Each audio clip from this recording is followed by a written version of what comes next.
యేసుక్రీస్తు నామములో పరిశుద్ధాత్మ ఆశీర్వాదమును ప్రతిరోజు పొందుకుంటున్న ప్రతి ఒక్కరికి హృదయపూర్వక వందనాలు తెలియజేస్తున్నాను. ప్రతిరోజు కూడా పరిశుద్ధాత్మ ఆశీర్వాదాన్ని పొందుకోవాలి. దినదినము ఆ విధంగా మనం ప్రార్థన, వాక్యము, పరిశుద్ధాత్మ ఆశీర్వాదాన్ని పొందుకొనుట మన జీవితంలో, మన కుటుంబంలో మనకు ప్రతిరోజు కూడా దేవుడు విజయాన్ని ఇస్తూ, దేవుడు ఆశీర్వదిస్తూ ఉంటాడు. ఈరోజు పరిశుద్ధాత్మ దేవుడు మనకిస్తూ ఉన్న వాగ్దానము లూకాసు వార్త 1వ అధ్యాయము 70వ వచనము. ప్రభు తన ప్రజలకు దర్శనమిచ్చి వారికి వియోచన కలగజేసెను. తన సేవకుడైన దావీదు వంశమునందు మన కొరకు రక్షణ శృంగమనగా మన శత్రువుల నుండి, మనల్ని ద్వేషించు వారందరి నుండి, వారి చేతి నుండి తప్పించి రక్షణ కలగజేసెను. దేవునికి స్తోత్రం, హల్లెలూయా.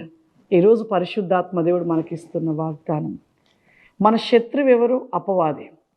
శత్రువు చేతిలో చిక్కుబడి శ్రమలు పడుతూ వాడు పెడుతున్న భయంకరమైన శోధనలో మనం నిలిచి ఉంటూ ఉండగా, భయంకరముగా ఆ శోధించబడుతూ చివరికి చనిపోయి నరకాగ్నిలో పడుతున్న మనను రక్షించుటకు తనను తను తగ్గించుకొని క్రీస్తుగా ఈ భూమి మీద మన కోసము జన్మించి మనకు ఒక రక్షణ కలగచేసి రక్షకుడిగా జన్మించి ఉన్నాడు సర్వశక్తివంతుడు.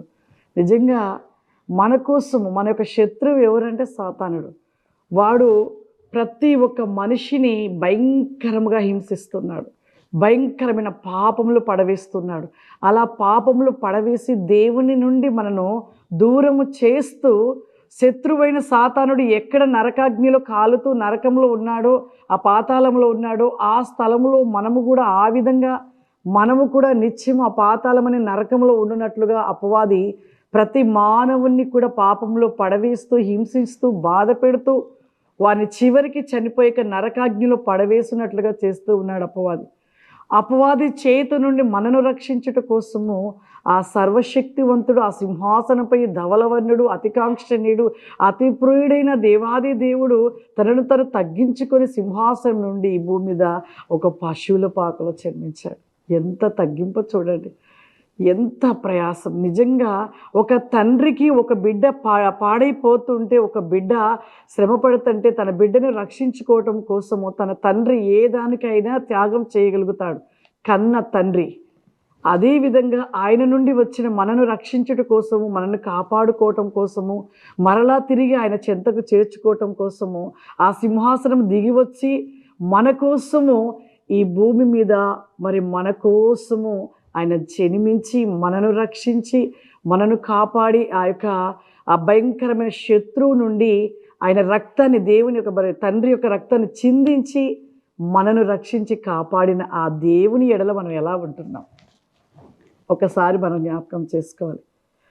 ఎలా ఉంటున్నాం? మన కోసం వచ్చిన ఆ యొక్క దేవాది దేవుణ్ణి దుఃఖపరిచేవారిగా ఉంటున్నాం. క్రిస్మస్ ఎంత సంతోషంగా జరిపించుకుంటామో కదా, ఎంత ఆనందమో. ప్రతి సంవత్సరము క్రిస్మస్ పండుగ అంటే ఎంతో సంతోషపడతాం. కానీ సంతోషపడుతున్న మన కుటుంబంలో మన పిల్లలు మనం ఏ సంతోషాన్ని కలిగి ఉంటున్నామంటే లోకరీతి అయిన సంతోషముగా సంబరాలు చేసుకుంటున్నాం. కానీ దేవుని సంతోషపరిచేవారిగా మనం ఉండలేకపోతున్నాం.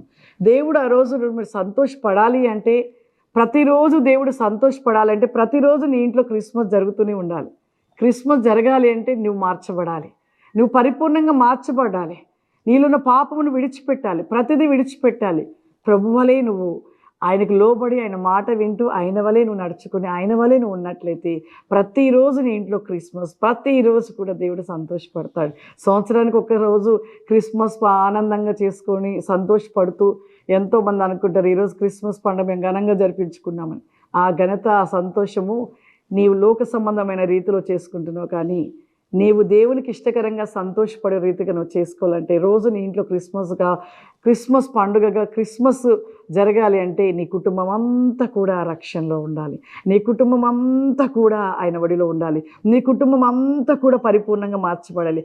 అప్పుడే మనందరి ఇళ్ళలో కూడా క్రిస్మస్ ఆనందం, సంతోషం. కాబట్టి తనను తను తగ్గించుకుని ప్రభు మన కోసం వచ్చి మనం రక్షిస్తూ, మనం కాపాడుతున్న ఆ దేవాది దేవుడు అపవాది చేతుల నుండి మనం విడిపించాడు. మనము కూడా విడిపించబడిన మనము మరలా తిరిగి మరి సాతాను చేతిలోకి వెళ్ళకూడదు. ప్రతిరోజు మన ఇంట్లో సంతోషం, ఆనందంగా క్రిస్మస్ ప్రతిరోజు మన ఇంట్లో జరగాలంటే ఈరోజే మార్చబడాలి. నువ్వు ఈరోజే పాపమును విడిచిపెట్టాలి, ఈరోజే నీ కోపమును విడిచిపెట్టాలి, ఈరోజే నీలో ఉన్న కక్షలు, పగలు, మరి ఇంకా అసూయ, స్వార్థం, ఈర్ష్య ఇటువంటివన్నీ విడిచిపెట్టాలి. ప్రభు ఒక మాట చెప్తుంది, ఆయన మాటకు లోబడి నడుచువాడు ధన్యుడు. దేవుని వలె ఆయన వలె మార్చబడి ఆయన మాదిరిగా ఉన్నవాడు ధన్యుడు. పరలోకముకి వారు ఖచ్చితంగా చేర్చబడేవారుగా ఉంటారు. మరి ఆ విధంగా మన జీవితంలో మనల్ని మనం మార్చుకొని సరిచేసుకొని దేవునికి ఇష్టకరంగా నిలిచి ఉండాలి. ప్రార్థన చేసుకుందాం. సర్వశక్తివంతుడా దయగల తండ్రి, నీకు వందనాలు చెల్లిస్తూ ఉన్నాను ప్రభా. ఉదయకాలమే నాయన పరిశుద్ధాత్మ ఆశీర్వాదం అనబడిన ఈ ప్రోగ్రాము చూస్తున్న ప్రతి బిడని మీరు జ్ఞాపకం చేసుకున్నాడయా. ప్రతి బిడ ప్రభా నీ వలే ప్రభా మార్చబడాలయ్యా. దేవా మా అందరి కొరకు ప్రభా తండ్రి కోసిఖమాందరా మా కొరకు సింహాసనము దిగి ఈ భూమి మీద జన్మించిన ఆయన మా అందరి కోసం ఈ రక్తాన్ని చిందించి దేవా మాకు విముక్తినిచ్చి మమ్మల్ని రక్షించిన రక్షకుడు అయిన దేవానికి స్తోత్రమయ్యా.